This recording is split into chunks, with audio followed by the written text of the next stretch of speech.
Hi hello வணக்கம் welcome back to our channel join with son. இந்த வீடியோவில் நம்ம எதை பற்றி பார்க்க போகிறோம் அப்படின்னா, ஒன் டே பிஃபோர் வந்து நம்ம சிவகார்த்திகேயன் சாரோட பராசக்தி அப்படிங்கிற ஒரு மூவி டீசர் ஒன்று ரிலீஸ் ஆயிருக்கு. அதை நான் பார்த்துட்டு ஃபர்ஸ்ட் திங்க் எனக்கு என்ன தோணுச்சுன்னா, என்னடா அது நம்ம தளபதி வந்து துப்பாக்கியை கொடுத்ததும் கொடுத்தாரு, துப்பாக்கியை பிடிங்க சிவா அப்படின்னு சொல்லி இவர் பண்ணுறது ஒன்றுமே புரிய மாட்டேங்குது.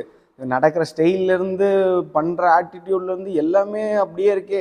இணைய சிவா இது அவரை சொல்லி யாராச்சும் நிறுத்துங்கடா அப்படின்ற மாதிரி தான் இருக்குது.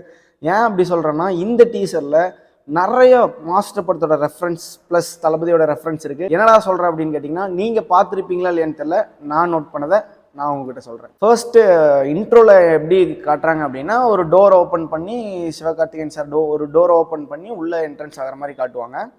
காட்டினதுக்கப்புறம் ரைட் சைடில் ஒரு மியூசிக் ப்ளே பண்ணுறாரு. அந்த மியூசிக் ப்ளே பண்ணுறது கூட பார்த்துட்டிங்கன்னா, அது ஒரு எம்ஜிஆர் சாங்காக இருக்குது. அச்சம் என்பது மடமையடா, அஞ்சாமை திராவிட உடமையடா அப்படின்ற மாதிரி ஒரு சாங் வந்து ப்ளே ஆகும். நான் சொன்னதை நீங்கள் நோட் பண்ணிங்களான்னு தெரில. ஆக்சுவலாக எம்ஜிஆர்ஸோட ரெஃபரன்ஸை விஜய் சார் நிறையா நோட் பண்ணி பண்ணுவார். ஏன்னா அவர் ஆரம்பத்துலேருந்து சொல்லியிருக்காரு, நான் எம்ஜிஆர் ஃபேன் அப்படின்னு சொல்லிட்டு. அதே மாதிரி இப்போ கூட நிறையா விஷயத்தில் எம்ஜிஆர் சாரோட ரெஃபரன்ஸ் வச்சுருப்பாரு. அதே மாதிரி தளபதி எம்ஜிஆர் சாரோட ரெஃபரன்ஸ் வச்ச மாதிரியே இப்போ கூட சிவகார்த்திகேயன் அந்த ஃபர்ஸ்ட் இன்ட்ரோலேயே அந்த ரெஃபரன்ஸ் வச்சுருக்காரு. அடுத்து ஸ்டூடெண்ட்ஸ் டு நாட் டச் அப்படிங்கிற ஒரு ஸ்க்ரீன் பிளே வருது. ஸ்டூடெண்ட்ஸ் டு நாட் டச், எதை டச் பண்ணக்கூடாது, என்ன பண்ணக்கூடாது, ஏது பண்ணக்கூடாதுங்கிறது எனக்கும் தெரில, ஒரே குழப்பமாக இருக்குது. டீசர் தானே, ட்ரெய்லர் வரட்டும். ஸ்டூடெண்ட்ஸ் டு நாட் டச் ஏதோ சொல்ல வராங்க, அது போக போக தான் தெரியும் அப்படின்னு ஒரு சீன் வருது.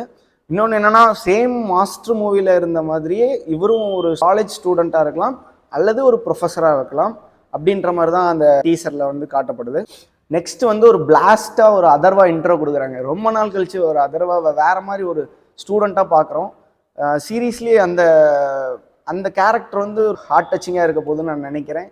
அவர் கூட ஒரு லவ்ஸ் வேறு இருக்குது. ஸ்ரீலீலாவை லவ்ஸ் பண்ணுவார்னு ஐ கெஸ்ஸிங். நீங்கள் அந்த டீசரை பார்க்குறீங்கன்னா நமக்கு தெரியும்.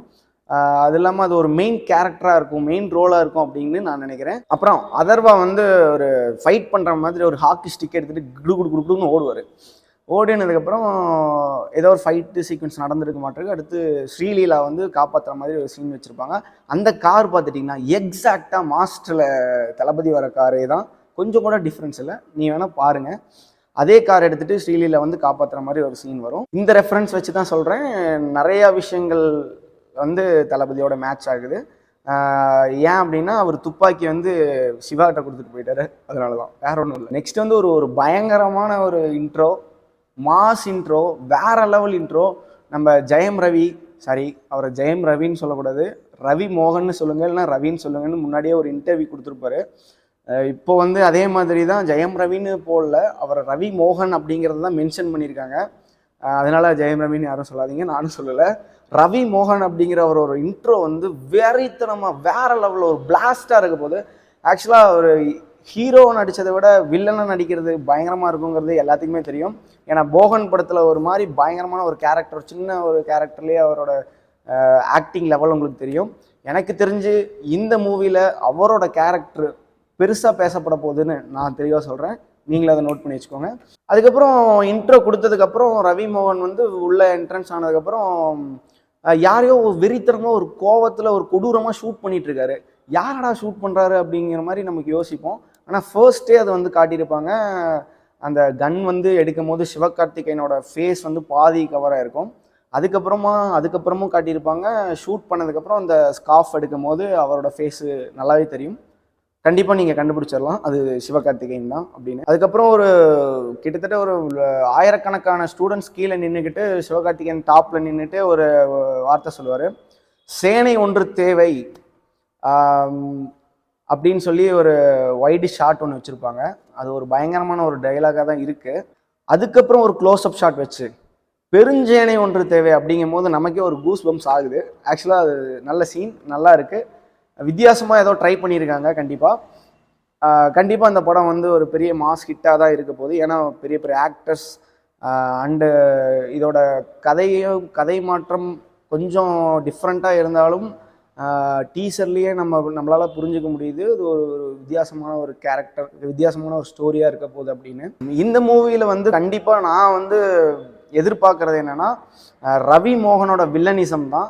கண்டிப்பாக ஒரு வில்லனாக தான் இருக்க சான்ஸ் இருக்குது. அது பார்த்தீங்கன்னா டீசர் பார்த்தீங்கன்னா அது எல்லாத்துக்குமே புரிய வரும். சிவா ஹீரோவாக இருக்கார் அப்படின்னா சிவாவை கன் எடுத்து ஷூட் பண்ணுற ரவி மோகன் வில்லனாக தானே இருப்பார். அதை வச்சு தான் சொல்கிறேன். நெக்ஸ்ட் வந்து கடைசியாக எப்பயும் போல் வந்து சிவா அதே ஸ்டைலில் சொடக்கு போட்டுட்டு அப்படியே வந்து லாஸ்ட் அப்படியே சொடக்கு போட்டே போகும்போது டைட்டில் கார்டு போடுறாங்க பராசக்தி அப்படின்னு சொல்லிட்டு. இப்போ பராசக்தி ஹீரோ வந்து சிவாஜி இருந்தார், அடுத்து பராசக்தி ஹீரோவாக வந்து ரஜினி மாறினார், அடுத்து இப்போ பராசக்தி ஹீரோவாகவே சிவகார்த்திகேயன் ஆகிட்டார். இப்போ இருக்க ட்ரெண்டிங்கில் பராசக்தி ஹீரோ யாருன்னா சிவாஜியோ ரஜினியோ இல்லை, சிவகார்த்திகேயன் தான். கண்டிப்பாக அந்த டீசர் நீங்கள் பார்த்துருப்பீங்க. பார்க்கலைன்னா போய் பாருங்கள், நல்லா இருக்குது. இந்த படம் வந்து கண்டிப்பாக ஒரு மெகா ஹிட் ஆக போது தான், பிளாக் பஸ்டர் ஆகும். அதை நான் இப்போவே எழுதி வச்சு சொல்கிறேன்.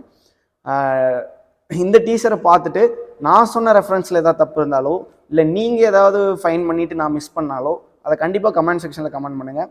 மறக்காமல் நம்ம ஜாயின் வித் சேனலை சப்ஸ்கிரைப் பண்ணிடுங்க, அந்த பெல் பட்டனை கிளிக் பண்ணிடுங்க, அப்போ தான் நோட்டிஃபிகேஷன் வரும். நன்றி, வணக்கம்.